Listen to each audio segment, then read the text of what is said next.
ஏதோ ஒரு யுத்தம், ஏதோ ஒரு போராட்டம் உங்க வாழ்க்கையில வந்து மோதுது இல்ல?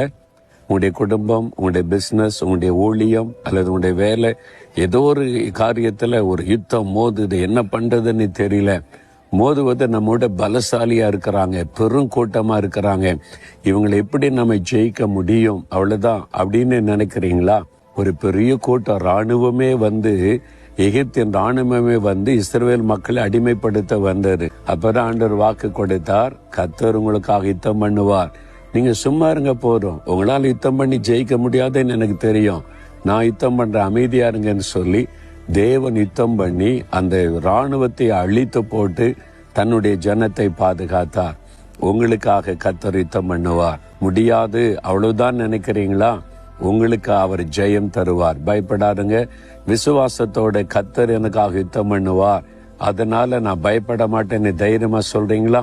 அப்படியே சொல்லுங்க பார்க்கலாம்.